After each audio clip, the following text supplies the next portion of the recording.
Je les ai choisies à la fois parce que certaines s'imposaient comme une évidence, que l'on songe à Elisabeth Dimitriev, qui est une femme extraordinaire. Elle a 20 ans au moment de la Commune. C'est une révolutionnaire russe, internationaliste, qui a déjà fondé une section de l'Internationale en Suisse, qui se rend à Londres pour voir Marx, qui va à Paris pour se lancer dans la Commune.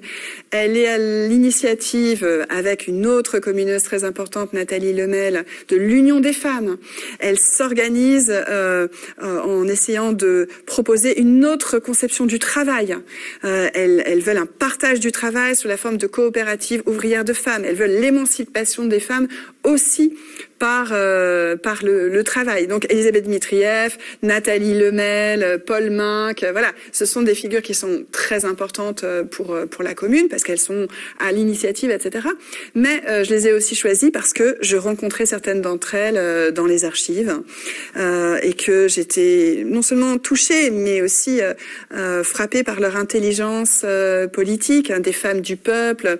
Elles sont passementières, brodeuses, piqueuses de bottines, demoiselles de magasin, institutrices, etc.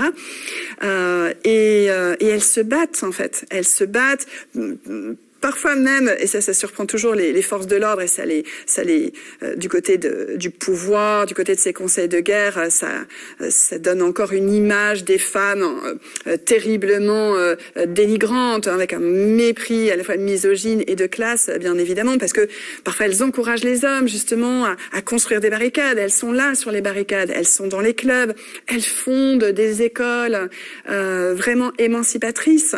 Je pense à cette toute jeune femme, 22 ans, Maria Verdure, qui est une institutrice, qui fait partie de cette société fraternelle des instituteurs et institutrices socialistes.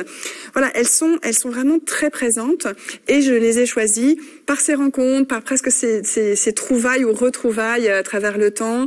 Voilà, une couturière que je trouve qui s'appelle Herminie Cadol, hein, qui elle va survivre à la Commune et qui est la fondatrice, enfin, la créatrice, la conceptrice de l'ancêtre du soutien-gorge. Et aujourd'hui, la maison Cadol, hein, j'ai pris contact, d'ailleurs j'ai été en contact avec ses arrière petites filles qui sont toujours à la tête de la maison Cadol, qui est une maison de lingerie. Et Herminie Cadol, c'était vraiment une femme du peuple, mais encore une fois d'une ténacité extraordinaire. C'est des rencontres finalement. Tu fais ces rencontres.